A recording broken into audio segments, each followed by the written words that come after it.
बिस्मिल्लाहिर्रहमानिर्रहीम। अस्सलाम वालेकुम। मैं हूं अली असगर और आप देख रहे हैं मेरा यूट्यूब चैनल। अगर पानी को रोका गया या उसका रुख मोड़ा गया तो इसको ऐलान जंग तस्वर किया जाएगा। सलामती कमेटी का अहम इजलास और पाकिस्तान का भारत को मुंह तोड़ जवाब। इस वीडियो में हम इसी के मुतालिक बात करेंगे, मगर इससे पहले नाज़रीन इकराम, अगर आपने अभी तक हमारे इस चैनल को सब्सक्राइब नहीं किया तो सब्सक्राइब कर लें ताकि आप हमारी मज़ीद वीडियोस को भी देख सकें।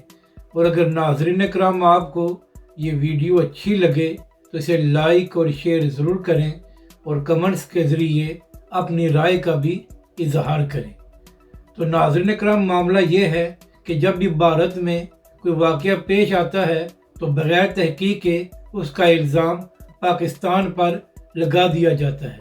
तो इसी तरह जैसे ही पहलगाम में वाक़या पेश आया तो चंद मिनटों के बाद पाकिस्तान के ख़िलाफ़ प्रोपगंडा शुरू कर दिया गया और कहा गया कि इसके पीछे पाकिस्तान है और अब पाकिस्तान को सबक सिखाना चाहिए। हालांकि नाज़रीन इकराम, जब आप किसी पर इल्ज़ाम लगाते हैं तो आपके पास सबूत होना चाहिए, मगर भारतीय मीडिया बग़ैर सबूत के पाकिस्तान के ख़िलाफ़ प्रोपगंडा शुरू कर देता है और पूरा जंगी माहौल बना देता है। नाज़रीन इकराम, अहम बात यह है कि पिछले 2 दिन से एक जोड़े की वीडियो और तस्वीर को शेयर किया जा रहा था कि ये लोग भी पहलगाम गए हुए थे और वहीं पर इनको कत्ल कर दिया गया। तो बिला आखिर उस जोड़े को वीडियो बनाकर वजाहत पेश करना पड़ी कि हम वहाँ पर कत्ल नहीं हुए और हम जिंदा हैं, तो बिला वजह हमारी वीडियोस और तस्वीर को शेयर करके ये क्यों कहा जा रहा है कि हम वहाँ पर कत्ल हो गए हैं। तो नाज़रीन इकराम, जिन लोगों के हालात ये हैं कि इनको ये भी मालूम नहीं है कि वहाँ पर कौन कत्ल हुआ है, तो वो किस मुँह से पाकिस्तान पर इल्ज़ाम लगा सकते हैं। तो नाज़रीन इकराम, पहलगाम के वाक़े के बाद भारत की जानब से ये ऐलान किया गया था कि अब पाकिस्तान के साथ जो सिंध-ताश मुआहदा किया गया था उसको मुअत्तल कर दिया गया है। और इसके साथ साथ ये भी कहा गया था कि भारत में जो पाकिस्तानी हैं वो भारत छोड़कर चले जाएं।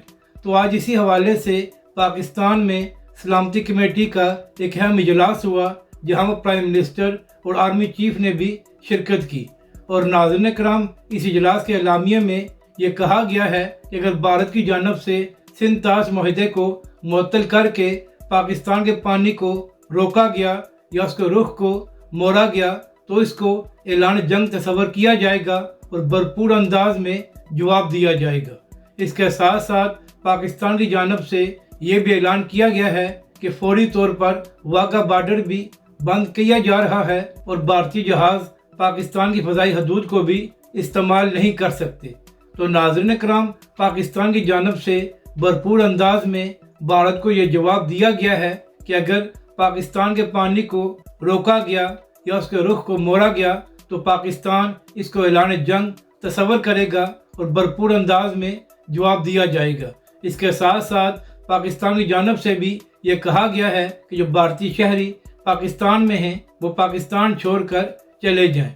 तो नाज़रीन इकराम, आप कह सकते हैं कि पाकिस्तान की जानब से भरपूर अंदाज में भारत को जवाब दिया गया है और खुले अल्फाज में ये पैगाम दिया गया है कि पाकिस्तान की फ़ौज तैयार बैठी है, तो अपने मुल्क का मुकम्मल तौर पर दिफा किया जाएगा और पाकिस्तान की अवाम पाक फ़ौज के साथ खड़ी है। यानी कि नाज़रीन इकराम, जब भी भारत में कोई वाक़या पेश आता है तो ये लोग अपनी नाकामी को छुपाने के लिए बिला वजह पाकिस्तान पर इल्ज़ाम लगाना शुरू कर देते हैं। हालांकि नाज़रीन इकराम, पहलगाम तो पाकिस्तानी बॉर्डर से 200-250 किलोमीटर दूर है, तो वहाँ पर पाकिस्तान किस तरह जाकर कोई कार्रवाई कर सकता था। यानी कि इनके पास कोई सबूत नहीं है, तो ये लोग अपनी नाकामी को छुपाने के लिए बिला वजह पाकिस्तान के ख़िलाफ़ प्रोपगंडा कर रहे हैं। मगर आज सलामती कमेटी के इजलास के बाद भरपूर अंदाज में भारत को जवाब दिया गया है कि अगर कोई मिस एडवेंचर करने की कोशिश की गई तो पाक फ़ौज तैयार बैठी है और भरपूर अंदाज में जवाब दिया जाएगा। इसके साथ साथ ये भी खबरें सामने आ रही हैं کہ پاکستان کی جانب سے شملہ معاہدے کو بھی معطل کر دیا گیا ہے۔ اگر آپ کو یہ ویڈیو اچھی لگے تو اسے لائک اور شیئر ضرور کریں اور کمنٹس کے ذریعے اپنی رائے کا بھی اظہار کریں۔